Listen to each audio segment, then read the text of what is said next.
The Battle of Lutetia stands as a pivotal moment in history, where the fate of empires clashed and the course of civilization was forever altered.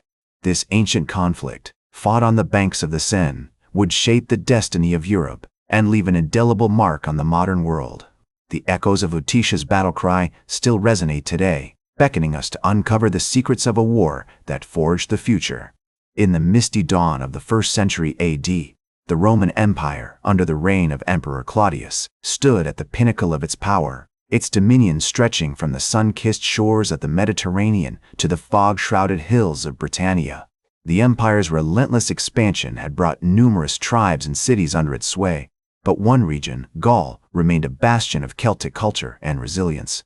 It was here, in the heart of Gaul, that the city of Lutetia, precursor to modern-day Paris, would become the focal point of a conflict that would test the mettle of Roman arms and the resolve of the Gallic people. Lutetia, situated on an island in the Seine, was a thriving commercial center, its strategic location facilitating trade between the Mediterranean and the northern reaches of Europe. The city's inhabitants, a mix of Gauls and Romans, lived in relative harmony, their cultural differences tempered by the benefits of Roman rule. However, not all Gauls were content with Roman dominance, and a growing sense of discontent simmered beneath the surface, waiting to boil over into rebellion. The spark that would ignite this powder keg was provided by the Roman Empire's own internal politics. Emperor Claudius, eager to expand his empire and secure his legacy, had set his sights on the conquest of Britannia. To achieve this goal, he needed a stable and secure Gaul, one that would not divert precious resources from his British campaign. It was in this context that the Roman governor of Gaul, Gaius Julius Quartus, began to implement policies aimed at consolidating Roman control over the region. One such policy was the imposition of heavy taxes on the Gallic tribes, a move designed to fill the Roman coffers and finance Claudius's military adventures. However, this decision would prove disastrous as it alienated many Gauls who had previously been loyal to Rome. The tax burden fell heavily on the common people, who saw their livelihoods threatened by the empire's insatiable appetite for revenue. As tensions escalated, a charismatic leader emerged to galvanize the growing discontent. His name was Camulogenus, a chieftain of the Aedui tribe known for his bravery and oratory skills. Camulogenus had long been a thorn in the side of the Romans, advocating for greater autonomy for the Gallic tribes and resisting Roman attempts to erode their cultural identity. As the tax burden grew more oppressive, he saw an opportunity to rally his people against their common enemy, the Romans.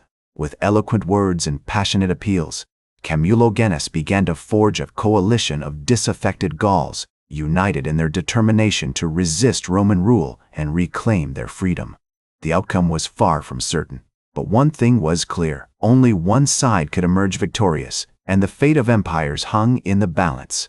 In the years leading up to the battle, Lutetia had become a hotbed of anti-Roman sentiment, with Camulogenus and his followers secretly gathering support among the city's inhabitants. The Roman authorities, aware of the growing unrest, had begun to take precautions, strengthening the city's defenses and deploying additional troops to the region. Despite these measures, the Gauls remained undeterred, their resolve hardened by the injustices they perceived at the hands of their Roman overlords. As the Gauls continued to secretly gather support among Lutetia's inhabitants, they began to employ a range of tactics to undermine Roman authority. One such strategy involved targeting the city's commercial infrastructure, disrupting trade and commerce in an effort to weaken the Roman economy. Gallic merchants and traders who had long been resentful of Roman taxation and regulation began to boycott Roman goods and services, instead promoting trade with other Celtic tribes and regions. This economic sabotage had a significant impact on Lutetia's Roman population, many of whom relied heavily on trade for their livelihood. Meanwhile, Camulogenus and his followers continued to whip up anti-Roman sentiment, using the city's public spaces to deliver impassioned speeches and rallies. The Gauls would often gather at the city's central square, where they would listen to Camulogenus's stirring orations and pledge their support for the rebellion. These gatherings were frequently marked by outbursts of violence, as Gallic protesters clashed with Roman soldiers and civilians. Despite the growing tensions, the Roman authorities seemed hesitant to take decisive action. perhaps hoping that the situation would resolve itself without the need for bloodshed. However, this inaction only emboldened the Gauls, who began to push their luck by launching a series of daring raids against Roman targets. One such attack took place at the city's eastern gate, where a group of Gallic warriors ambushed a Roman patrol, killing several soldiers and making off with valuable equipment and supplies. The Romans responded by increasing their military presence in the area, but the Gauls continued to exploit weaknesses in the city's defenses, using their knowledge of the local terrain to launch surprise attacks and evade capture. As the situation continued to deteriorate, the Roman governor of Gaul, Gaius Julius Quartus, found himself facing growing pressure from his superiors to restore order in Lutetia. Quartus, a seasoned administrator with extensive experience in Gaul, was well aware of the complexities of the situation and the need for a nuanced approach. However, he also knew that he could not afford to appear weak or indecisive, lest he embolden the Gauls further and undermine Roman authority. With this in mind, Quartus began to make plans for a major military operation against the Gallic rebels, one that would demonstrate the full force of Roman power and crush the rebellion once and for all. In preparation for this campaign, Quartus ordered the concentration of several Roman legions in the region, including the Legio X Fretrensium and the Legio XII Fulminata. These experienced troops were tasked with securing key locations and infrastructure, such as bridges, roads, and supply depots, in order to prevent the Gauls from disrupting the Roman war effort. At the same time, Quartus began to gather intelligence on the Gallic rebels, using informants and spies to gather information on their numbers, movements, and plans. This intelligence would prove crucial in the coming battle, as the Romans sought to outmaneuver and defeat their opponents. As the Roman legions concentrated in the region, Quartus began to formulate a comprehensive strategy to crush the Gallic rebellion. He knew that the key to success lay in securing control of the Seine River, which flowed through the heart of Lutetia and provided a vital transportation route for both the Romans and the Gauls. To achieve this, Quartus ordered the construction of a series of fortified bridges and riverbank defenses designed to prevent the Gauls from disrupting Roman supply lines or launching surprise attacks from the water. The Legio X Fretrensium, led by the experienced tribune Marcus Valerius, was tasked with overseeing the construction of these defensive works. Valerius, a seasoned veteran of numerous campaigns in Gaul, was well aware of the importance of securing the Seine River, and had already begun to identify potential vulnerabilities in the Gallic defenses. He ordered his men to work tirelessly, constructing fortified bridgeheads and riverbank walls that would protect Roman troops and supplies from Gallic attack. Meanwhile, Quartus continued to gather intelligence on the Gallic rebels, using a network of informants and spies to gather information on their numbers, movements, and plans. One such informant, a Gaulish merchant named Lucius, had infiltrated Camulogenus's inner circle and was providing the Romans with valuable insights into the rebel leader's strategy. According to Lucius, Camulogenus was planning to launch a major attack on the Roman legionary camp, located on the outskirts of Lutetia, in an attempt to weaken the Roman military presence in the region.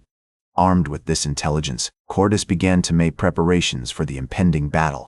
He ordered the Legio XII Fulminata, led by the tribune Gaius Julius Atticus, to take up positions around the legionary camp, reinforcing the defenses and preparing for a potential Gallic attack. At the same time, he dispatched a contingent of Roman cavalry, led by the experienced decurion Marcus Tullius, to scout out the surrounding countryside and gather information on Gallic troop movements. As the Romans prepared for battle, the Gauls were also making their final preparations. Camulogenus had assembled a large force of warriors, drawn from tribes across the region, and was planning to launch a coordinated attack on the Roman legionary camp.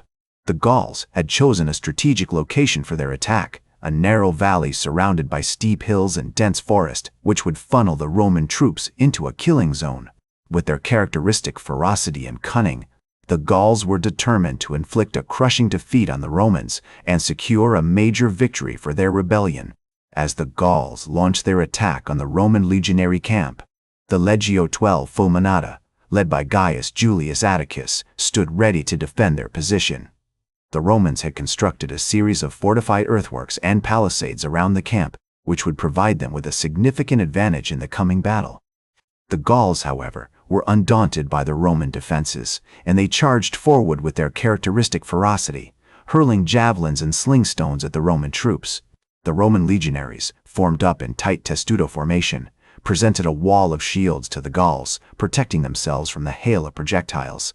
The Legio XII Fulminata was a veteran unit, having fought in numerous campaigns in Gaul, and they were well trained in the tactics of defensive warfare. As the Gauls attempted to breach the Roman defenses, the legionaries held firm, using their pilum javelins to devastating effect against the Gaulish warriors. Meanwhile, the Roman cavalry, led by Marcus Tullius, had been scouting out the surrounding countryside, gathering intelligence on Gallic troop movements and identifying potential weaknesses in the enemy's position.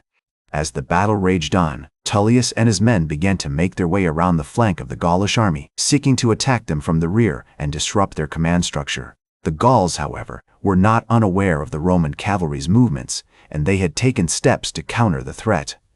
A contingent of Gallic horsemen, led by a chieftain named Commius, had been detached from the main body of the army and was now engaging the Roman cavalry in a fierce skirmish. The two groups of horsemen clashed on the outskirts of the battlefield, their swords ringing out as they fought for control of the flank. As the battle continued to rage on, the Roman commander, Gaius Julius Cordus, began to make his way to the front lines, seeking to assess the situation and issue orders to his troops. Cordus was a seasoned veteran of numerous campaigns in Gaul, and he knew that the key to victory lay in maintaining discipline and cohesion among his troops. He rode forward on horseback, his tribunes and centurions clustering around him as he issued orders and encouraged his men to stand firm against the Gallic onslaught. The Gauls, however, were beginning to gain ground, their superior numbers and ferocity starting to tell against the Roman defenses. The Legio XII Fulminata was holding firm, but the Legio X Fretrensium, which had been tasked with securing the Seine River, was beginning to come under pressure from a large group of Gallic warriors who had crossed the river upstream. The Romans were in danger of being outflanked, and Cordus knew that he had to act quickly to prevent a disaster. With this in mind, Cordus ordered the Legio X Fretrensium to fall back and regroup with the rest of the Roman army, abandoning their positions on the Seine River. The Romans would have to cede control of the river to the Gauls, at least for the time being, and focus on defending their position on the battlefield. As the Legio X Fretrensium began to fall back, the Gauls sensed victory within their grasp, and they redoubled their efforts, launching a fresh wave of attacks against the Roman lines. As the Legio X Fretrensium fell back, the Gauls surged forward, their warriors screaming with triumph as they gained control of the Seine River. The Roman army, now concentrated on a smaller front, presented a more compact and formidable defensive line. Gaius Julius Cordus, aware of the danger posed by the Gallic cavalry, ordered his own horsemen to regroup and prepare for a counterattack. The Roman cavalry, led by Marcus Tullius, had been engaging the Gauls in a series of skirmishes on the flanks, but they now began to concentrate their efforts against the Gallic horsemen, seeking to disrupt their command structure and gain an advantage. The Gallic chieftain, Commius, a seasoned warrior with a reputation for cunning and bravery, led his horsemen in a fierce charge against the Roman cavalry.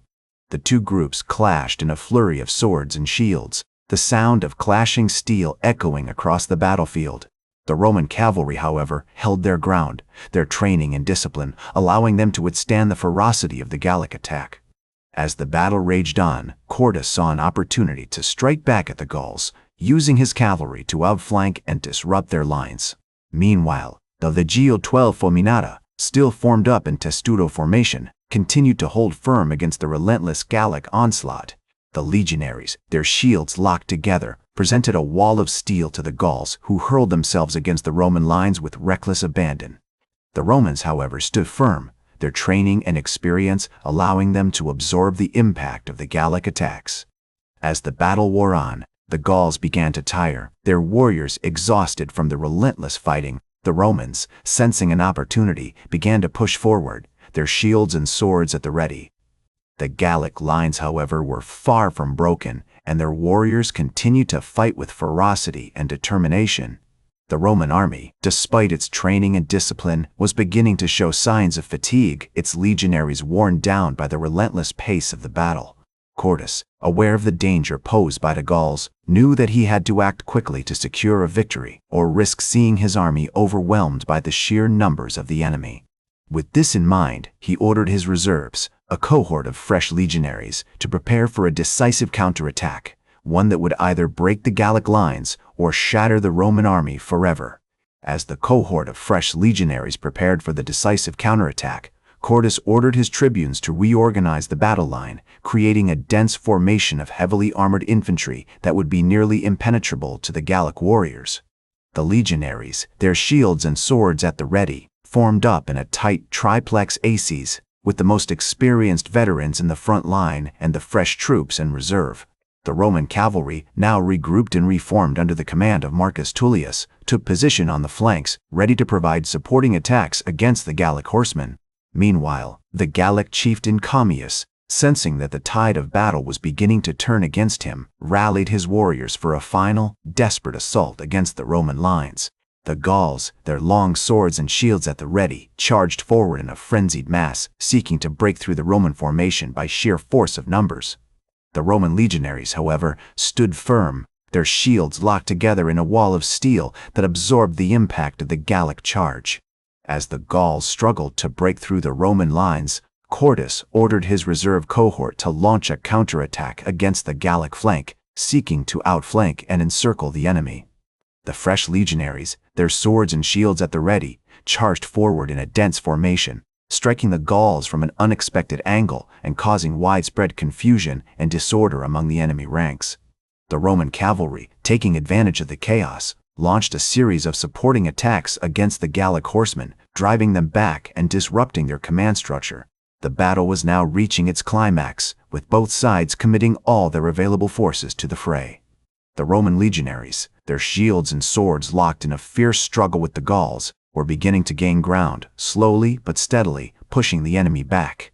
The Gallic warriors, however, refused to yield, fighting on with reckless abandon as they sought to defend their city and their way of life against the encroaching Roman Empire. As the sun began to set over the battlefield, casting a golden glow over the carnage and chaos, Quartus ordered his troops to launch a final, decisive assault against the Gallic lines. The Roman legionaries, their swords and shields at the ready, charged forward in a fierce and disciplined formation, seeking to shatter the enemy once and for all. The Gauls, their warriors exhausted and demoralized, struggled to withstand the Roman onslaught, but it was clear that the battle was now reaching its end. The Roman cavalry, taking advantage of the weakening Gallic resistance, launched a series of devastating attacks against the enemy flanks, cutting down any who dared to stand in their way. The legionaries, their shields and swords locked in a fierce struggle with the Gauls, slowly but steadily pushed the enemy back, gaining ground with each passing moment. As the battle raged on, it became clear that the Romans were on the verge of a major victory, one that would give them control over the city of Lutetia and pave the way for further conquests in Gaul.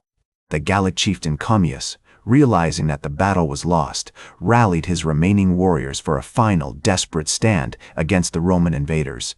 The Gauls, their long swords and shields at the ready, formed up in a dense formation, preparing to sell their lives dearly as they sought to defend their city and their way of life against the encroaching Roman Empire. But it was too late. The Romans had already gained the upper hand, and the outcome of the battle was now all but certain. As the last remnants of sunlight faded from the battlefield, the Roman legionaries launched a final, decisive assault against the Gallic lines, seeking to shatter the enemy once and for all. The city of Lutetia, once a thriving center of Gallic culture and commerce, was now on the verge of falling to the Roman invaders. The Gauls, their warriors defeated and demoralized, were forced to surrender, leaving the Romans in control of the city and its surrounding territories. As the dust settled over the battlefield, Quartus and his tribunes began to survey the aftermath of the battle, taking stock of the casualties and assessing the damage to the city and its infrastructure. The Roman legions had suffered significant losses, with estimates suggesting that over 2,000 soldiers had been killed or wounded in the fighting. Despite these losses, the Romans had emerged victorious, and their control over Lutetia was now all but assured. The Gauls, on the other hand, had suffered a devastating defeat. Their city lay in ruins, and their people were either dead, captured, or fleeing in terror. The Gallic chieftain Commius, who had led the defense of Lutetia, was nowhere to be found, and it was rumored that he had escaped into the surrounding countryside, where he would continue to wage a guerrilla war against the Roman occupiers. As the Romans began to consolidate their control over Lutetia, they set about rebuilding and restoring the city's damaged infrastructure. The Roman governor, Gaius Julius Caesar, arrived on the scene, bringing with him a contingent of engineers, architects, and laborers who would oversee the reconstruction efforts. The Romans worked tirelessly to repair the city's walls, roads, and buildings, and to restore its water supply and other essential services. Meanwhile, the Roman legions began to round up the surviving Gauls, taking them into custody as prisoners of war. Many of these prisoners would be sold into slavery, while others would be put on trial for their role in the rebellion against Rome. The Romans also set about collecting tribute from the surrounding Gallic tribes, demanding that they pay a heavy price for their resistance to Roman rule. As the days turned into weeks and the weeks turned into months, Lutetia began to take on a new appearance. The city was transformed into a major Roman military base, with barracks, armories, and other facilities being built to support the Roman legions. The Romans also established a new administration in the city, with Roman officials and magistrates taking over the governance of Lutetia and its surrounding territories. The conquest of Lutetia marked a significant turning point in the history of Gaul, as it paved the way for the eventual Romanization of the region. Over time, the Gauls would come to adopt many aspects of Roman culture, including their language, customs, and laws. The city of Lutetia, in particular, would become an important center of Roman culture and learning, attracting scholars, poets, and philosophers from all over the empire. As the Roman occupation of Lutetia continued, the city began to flourish once again. Trade and commerce resumed, and the city's markets were filled with goods from all over the empire. The Romans also built new public buildings, including temples, theaters, and baths, which would become the center of social and cultural life in the city. Despite the many changes that had taken place, however, the Gauls never forgot their heritage and their struggle for independence. The memory of the Battle of Lutetia would live on, a reminder to future generations of the bravery and sacrifice of those who had fought against the Roman occupation. And though the Romans would eventually leave Gaul, their legacy would remain, shaping the course of French history for centuries to come.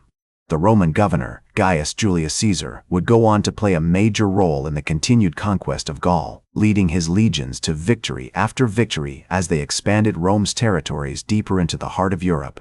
The campaign would eventually take him to the shores of the English Channel, where he would launch a series of invasions of Britain, marking the beginning of a new era of Roman expansion. In the years that followed, Lutetia would become an important base for Roman military operations in Gaul, and its strategic location would make it a key hub for trade and commerce. The city's population would grow, and it would become a center of learning and culture, attracting scholars and intellectuals from all over the empire. And though the Battle of Lutetia was now a distant memory, its impact would continue to be felt for generations to come, shaping the course of European history in ways both grand and subtle. The Battle of Lutetia marked a pivotal moment in the annals of history as the Roman Empire's conquest of Gaul paved the way for the spread of Latin culture, language, and governance throughout Europe. The reverberations of this conflict can still be felt today. From the modern French language to the architectural splendors of Paris, the city that rose from the ashes of Lutetia. Thank you for joining me throughout this historical journey. That's all for today's History with Herodotus. Remember to like, share, and subscribe. And until next time, remember that, to understand the present, we must first understand the past.